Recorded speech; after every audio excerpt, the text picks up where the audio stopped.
Hello everyone, welcome to another video. Again, I have my daily driver, the 2008 Audi A6 with 3.2 liter V6 in it.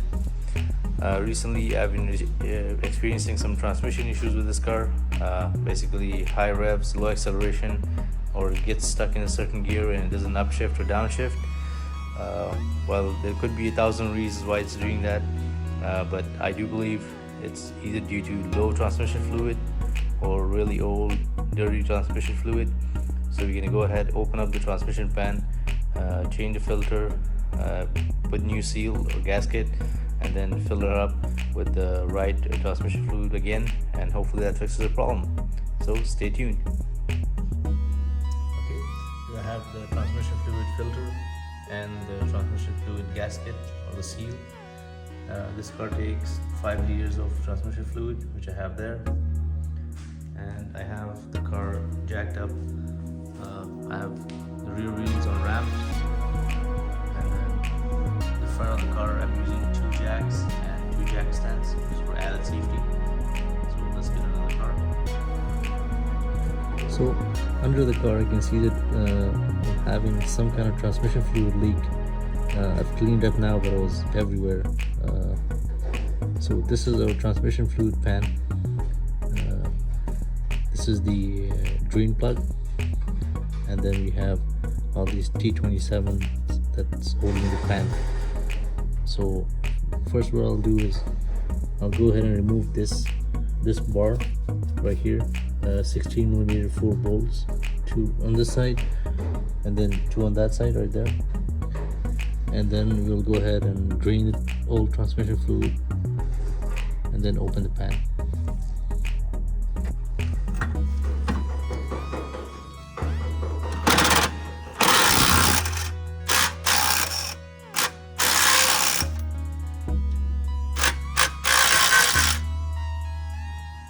So I've removed the bar there that was held by those 4 bolts, and now we'll go ahead and open the drain plug with the number 5 Allen key.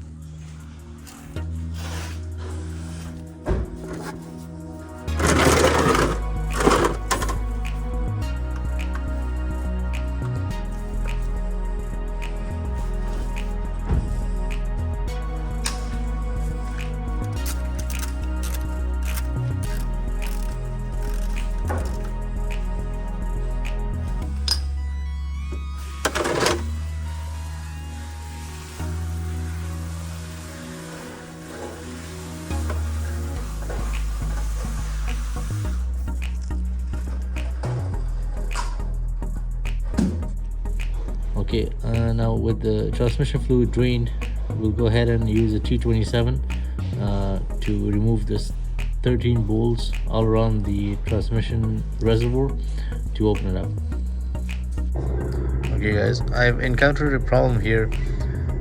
In order to take these 3 T27s out, I need to take off this bracket here that's under the transmission. So in order to do that, 1, 2, 3 and 4 bolts here, 2 bolts here and 1 here at the end.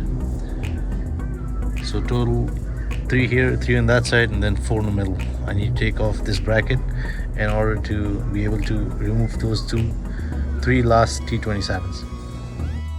Okay, so I didn't have enough room to open the T27s, which means that I'm gonna have to completely free that bracket. That means opening those 4 bolts, which will free the bracket from the exhaust pipes.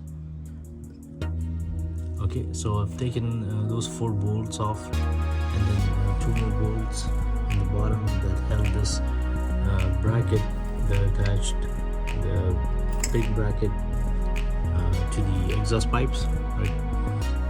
And now we should have enough room to move the bracket and then open that T27. So finally I got the transmission fluid pan cover off, as well as the filter. Just to let you guys know, those T27 Torques, as they get old and rusty, they can break really easy. I broke one. It took me a little time to remove it. I had to use my screw extractor set right here. So we'll go ahead, clean all these edges. For the new seal, we'll clean the pan, and then we'll install the new filter, the new seal, the pan back, and then we'll fill it with the transmission fluid. So this is the pan. You can see the old gasket.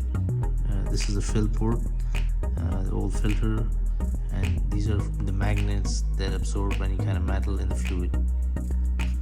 As you can see, the old fluid was really dirty. So I've cleaned the pan, removed the old gasket. Now we'll put the magnets back.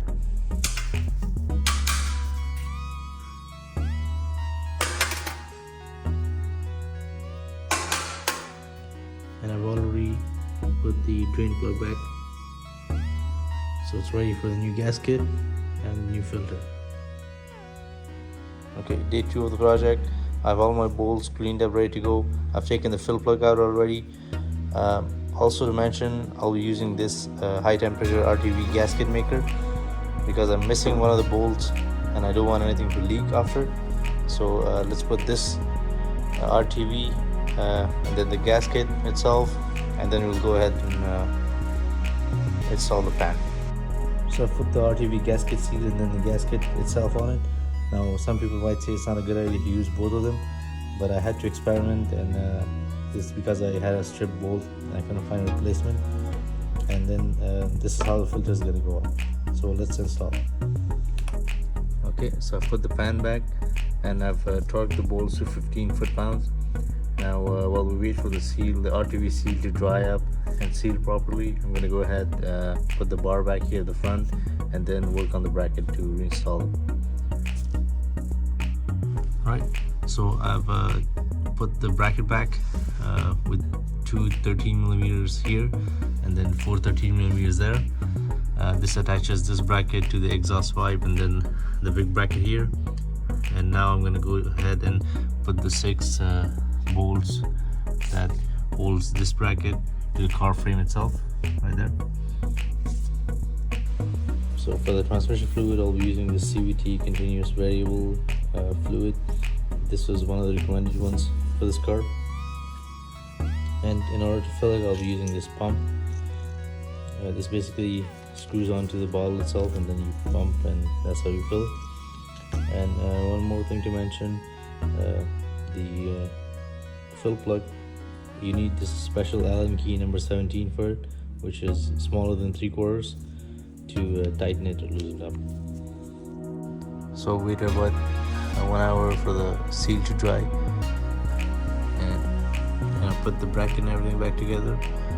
This is our fill plug, and we have a transmission fluid. So initially I removed 2.5 liters of transmission fluid. I'll add 3 liters to the system. We'll drive around and see how it goes. If I need some more, then I'll fill it up, but I don't want to overfill the system. Okay, so I filled the car with about 3 liters of transmission fluid, and I've checked for leaks. There are no leaks, so we're going to go ahead, start the car up, and then shift from park to reverse to neutral and to drive to circulate the fluid throughout the system.